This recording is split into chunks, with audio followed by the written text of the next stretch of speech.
बात तहरीक इंसाफ के हवाले से ही 8 फरवरी हड़ताल की ताकत का इस्तेमाल, क्या ये कामयाब हो सकेंगे तहरीक इंसाफ वाले या नहीं। महमूद खान अचकज़ई की तरफ से भी जेल भरो तहरीक इशारे मिले हैं, होगा क्या उस दिन, इस पर डिस्कस करेंगे। मुज़म्मिल साहब हमारे साथ स्टूडियोज़ में मौजूद है, जबकि सीनियर एनालिस्ट हैं गौहर भट्ट साहब, उन्होंने हमें ज्वाइन किया है। गौहर साहब बहुत शुक्रिया आपके वक्त। गौहर साहब, आपको क्या लगता है तहरीक इंसाफ वाले उस तरह से एहतजाज में कामयाब हो सकेंगे? क्योंकि पिछले गुज़िश्ता कुछ अरसे से तो हम देख रहे हैं कि एहतजाज और एहतजाज के बाद ज़ीरो परफॉर्मेंस। जी बहुत शुक्रिया सर नकवी। मामला ये है कि जो तहरीके इंसाफ है ये शायद केपीके के अंदर तो जो भी एहतजाज वगैरह करना चाहते हैं उसमें शायद किसी हद तक कामयाब हो जाए। पंजाब में ये मुझे बिल्कुल कामयाब होते दिखाई नहीं देते, और सिंध के अंदर भी ये डिपेंड करता है कि सिंध गवर्नमेंट का जो रवैया है जो इनके हवाले से, अगर उन्होंने को सबक सीख लिया पहले इनसे, जैसा कि उन्होंने बड़ी इनको ढील दी, बड़ी छूट दी, और जिस तरीके से फिर इन्होंने उनको उसका जो अजर दिया, ठीक है, तो उस पर अगर उन्होंने को सबक सीख लिया है तहरीके इंसाफ से। नहीं, पर अगर सिर्फ केपी बंद हो जाता है तो उसका नेशनल इंपैक्ट होगा या नहीं?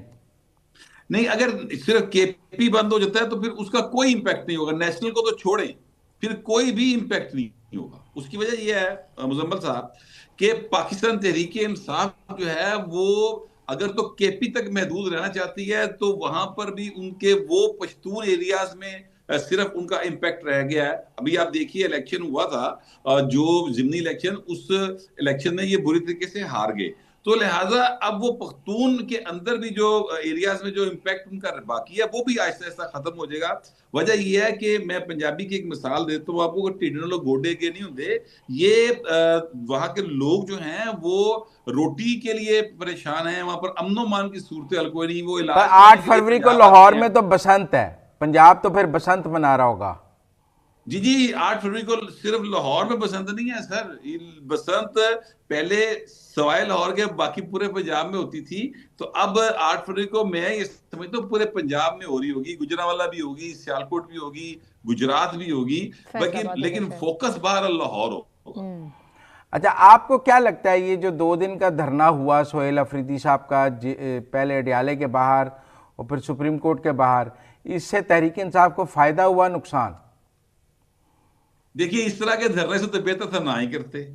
यानी ये तो इन्होंने अपना वो एक जो हवा बना हुआ था कि सोहेल अफरीदी वाह जी वाह, बड़ी बड़ी पब्लिक जनाब, बड़ा पोस्टर बॉय, वो तो सारा खत्म हो गया। यानी अडियाला के बाहर कुल मिला के कोई 110 लोग थे इनके, और जो मीडिया वाले थे, यूट्यूबर से, उनको मिला लिया जाए तो 210 हो जाते। 100 तो मीडिया के लोग सर ना, मीडिया के और यूट्यूबर जो थे वो 100 तो वो वहां पर थे, 110 इनके, 210 का टोटल इनका वो धरना था।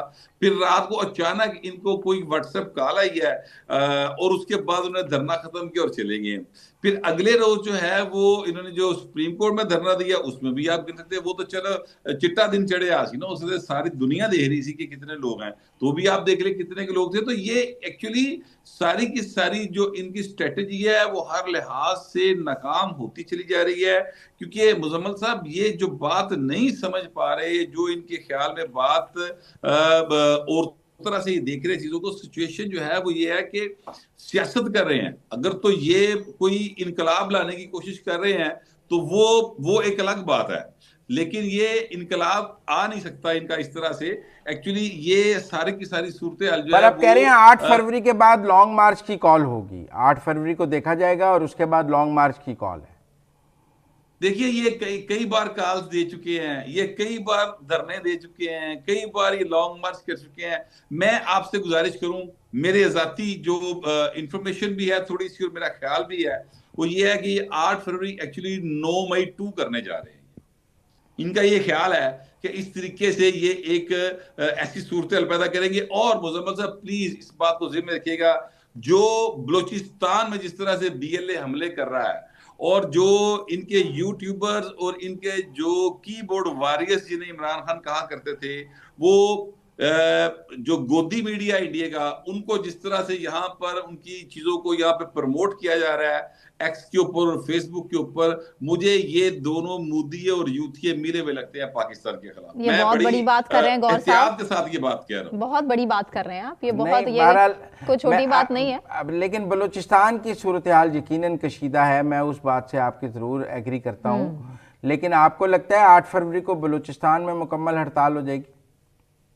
देखिए बलूचिस्तान की जो सूरत हाल है ना, बलूचिस्तान में यानी रिट ऑफ द गवर्नमेंट अगर मैं कहूं कि मुकम्मल तौर पे बहाल है तो ये बात दुरुस्त नहीं होगी, लेकिन मैं ये जरूर कह सकता हूं कि वहां पर अब दहशत गर्दों का कंट्रोल या दहशत गर्द जो हैं उनका बहुत ज्यादा नुकसान हुआ है और वो अब तकरीबन यानी न्यूट्रलाइज होने के करीब है और मजीद इनको न्यूट्रलाइज किया जाएगा। लेकिन बलूचिस्तान मुज़म्मल साहब आप जानते हैं बहुत बड़ा एक मतलब एरिया है और उसमें जो कोयटा या जो बड़े शहर है वहां पर तो मुकम्मल तौर पे पाकिस्तान की रिट मौजूद है, लेकिन कुछ एरियाज ऐसे जरूर मौजूद होंगे जहां पर अभी इनकी जो कमी गाहें हैं दहशतगर्दों की वो हैं और उनको यकीनी तौर पर खत्म किया जाएगा। लेकिन मैं आपसे गुजारिश करूं कि प्लीज ये जरा नोट कीजिए, जब जब जाफर एक्सप्रेस का जब भी वाकया हुआ यहां पर जो ये थे अपना तहरीके इंसाफ के जो कीबोर्ड वॉरियर्स जो पाकिस्तान से भागे हुए हैं या पाकिस्तान के अंदर बैठे हैं, उन्होंने सर उस नैरेटिव को प्रमोट किया जो इंडिया का नैरेटिव था, जो बीएलए का नैरेटिव था। जब इंडिया ने पाकिस्तान पर हमला किया तब भी वो इंडिया के नैरेटिव को प्रमोट कर रहे थे। तो ये इसको हम जरा थोड़ा सा इस एंगल से भी देखें यार प्लीज। ये मुझे लगता नहीं है कि ये सिर्फ कोई सियासत कर रहे हैं, ये सियासत के पीछे कुछ और भी कर रहे हैं। बस 9 मई का जो वाकया है आप 8 फरवरी को 9 मई कैसे हो सकता है? देखे ना जी, अब तो आप कह रहे हैं पंजाब में कुछ भी नहीं होगा, अब 8 फरवरी को 9 मई जैसा तो देखिए मैं ये कह रहा हूं कि उनकी ख्वाहिश है, उनकी कोशिश है। मैं ये नहीं कह रहा कि वो कुछ कर गुजरेंगे, कर वो नहीं सकते, लेकिन उनकी कोशिश और ख्वाहिश है, मैं ये कह रहा हूं। लेकिन केपी के अंदर तो कर सकते हैं सर, केपी के अंदर भी वो अब वो वाली गल्ला नहीं रही मुजम्मल साहब। देखिए पहले मामला कुछ और था, अब वहां पर सिक्योरिटी फोर्सेस जो है ना वो बिल्कुल अलर्ट है ना, चीजें जरा डिफरेंट है। 9 मई उनका एक अचानक प्लान जो अंदर अंदर से बना हुआ था, जाहिर बाद में इंटेलिजेंस रिपोर्ट्स आई और उसकी बुनियाद पर मुकदमा दर्ज हुए हैं, लोग गिरफ्तार हैं। लेकिन जो 8 फरवरी है ये तो अनाउंस है ना, तो लिहाजा हर बंदा जो और ये जो पीटीआई के अंदरूनी इख्तलाफात सामने आ रहे हैं इनको आप कैसे देखते हैं? शेख वकास अकरम की कल एक ऑडियो सामने आई, उसके अलावा कह रहे हैं कि कोर कमेटी में काफी इख्तलाफात हैं, वो कैसे देखते हैं आप? देखिए वो इख्तलाफात तो मुजम्मल साहब हैं, वो आज से नहीं है, वो जब से ये अलीमा खान ने चीजों को अपने हाथ में लेने की कोशिश शुरू की है तब से वो हैं। उससे पहले बुशरा बीबी बाहिर थी तो वो कोशिश करती थी कि पार्टी से माल मार लें, अब अलीमा खान की ये कोशिश है। तो जो लोग फ्रंट के ऊपर आगे यानी चीजों को लेकर चल रहे होते हैं वो ये समझते हैं कि उनको ज्यादा पता है, अलीमा खान समझती है कि उनको ज्यादा पता है, तो इसकी वजह से ये मामला गड़बड़ होता है। और ये जो शेख वकास अकरम साहब जो बोली बोल रहे हैं ये अलीमा खान की एक्चुअली बोली है, और अलीमा खान ने पहले भी आप जानते हैं अली बिन गंडापुर को जब हटाया गया तो उसकी बहुत सारी वजूहात होगी, लेकिन एक वजह अलीमा खान साहबा की तरफ से उनको नापसंद करना था और वो मुसलसल उनको। लेकिन सोहेल अफरीदी तो अलीमा खान के पसंदीदा है ना, वो तो अलीमा खान उन्हें लेके आई है सोहेल अफरीदी को, तो इसीलिए तो शेख वकास अकरम उनके खिलाफ है। आपको कह रहे हैं शेख वकास अकरम तो गंडापुर के साथ है। हाँ, बोल रहे हैं। नहीं, मैं गंडापुर पुराना उसका हवाला दे रहा हूं। देखिए ये इनके अंदर ग्रुप बंदी है। अच्छा ये भी मैं मोहम्मद साहब आपको बताऊं कि यहाँ पर कोई नजरियाती ग्रुप बंदी नहीं है। देखिए पीपल्स पार्टी का एक दौर होता था जिसमें नजरियाती धड़ेबंदी होती थी, एक तरफ बाबा सोशलिज्म होते थे, एक तरफ डॉक्टर मुबशर रसूल होते थे। मुस्लिम लीग नून में नजरियाती धड़ेबंदी होती थी, ख्वाजा साद रफी का धड़ा होता था, राना सनाउल्लाह का धड़ा होता था। यहाँ पर जो धड़ेबंदी है ना वो सारी की सारी माले मुफत दिले बेरहम वाली है सर। यहाँ पर मामला वक्त के साथ साथ कारोबारी नोयत के तहत बदल जाता है, तो यहाँ पर धड़ेबंदी फौरी तौर पर चेंज भी हो सकती है। तो गौर साहब इस धड़ेबंदी से, इन इख्तलाफात से, क्योंकि पहले भी ऑडियोज लीक हुई हैं, लतीफ़ खोसा साहब का रेफरेंस दे रही हूँ मैं अलीमा खान साहिबा के हवाले से, तो आपको क्या लगता है कि पार्टी पर इसका कोई असर पड़ रहा है इन इख्तलाफात का? जी बिल्कुल असर पड़ रहा है, बिल्कुल असर पड़ रहा है। और वो जो असर है उसके नतीजे में आप देखिए ना कि लोग अब नहीं आ रहे धरने पर। आप नोट कीजिए ना, लोग नहीं आ रहे। ये यहाँ पर ऐसे ऐसे ट्वीट्स लाते हैं, खान की बहनें और बूढ़ी औरतें और पानी फेंक दिया, सर्दी है, ठंड है, लाठी चार्ज कर दिया, सर फट गया, पता नहीं क्या क्या झूठ सा चलाई जा रहे। लोग नहीं आ रहे, वजह यह है कि उन्हें पता है कि यहाँ पर जाने का फायदा कोई नहीं होगा। लोगों ने पहले बड़ी इनकी कॉल्स के ऊपर बड़ी अपनी जद्दोजहद में हिस्सा डाला हुआ है। जो भी जद्दोजहद जिससे आप या मैं इतफाक करें या ना करें, लेकिन वो तो अपनी तरफ से जद्दोजहद कर रहे हैं ना, लेकिन उसका नतीजा कोई नहीं निकला, बल्कि उल्टा वो जलील हो गए। तो लिहाजा लोग अब इनसे तंग आ चुके हैं, भाई ऐसा समझ। अच्छा, पॉपुलैरिटी कम मुलाकात हो जाएगी मंगल को आइंदा या जुमेरात को? आपको लगता है आइंदा मंगल या जुमेरात को मुलाकात हो जाएगी? मेरा जाती ख्याल है 8 फरवरी से पहले तो कोई मुलाकात मेरा नहीं ख्याल होगी। 8 शायद, और उसके अलबत्ता बाद शायद डॉक्टर आसिम या कोई जो उनके जो डॉक्टर हैं, शायद उनमें से किसी की शायद मुलाकात हो जाए। मेरा नहीं ख्याल कि बहनों की कोई मुलाकात हो सकेगी 8 फरवरी से पहले, तो मुझे नहीं लगता। इसका मतलब बीमारी सीरियस है। देखिए, बीमारी जो उनकी आंख का मामला है ना, जो अब पिम्स ने बकायदा प्रेस रिलीज जारी कर दी है, आप सबने पढ़ी है, मैंने इस हवाले से मालूम किया, तो वो एक संजीदा इशू जरूर है। आंख के हवाले से उनकी बिनाई जो है वो मुतासिर हुई है, मेरा ज़ाती ख्याल ये है। क्योंकि जो डॉक्टर्स हैं वो ये बताते हैं कि ये वेन के अंदर ब्लॉकेज आ गई है।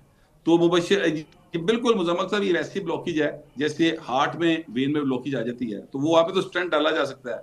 अब आंख की जो वेन्स होती हैं वो इतनी बारीक होती हैं कि उनको आप नेकेड आई से देख भी नहीं सकते, तो स्टेंट डालना तो बिल्कुल नामुमकिन बात है। लिहाजा फिर उसके लिए इंजेक्शन होते हैं, और वो इंजेक्शन जो होते हैं वो लगाए जाते हैं ताकि खून पतले से पतला हो, प्रेशर कम हुआ आंख के अंदर, और वो किसी तरह ब्लॉकेज जो है वो निकल जाए।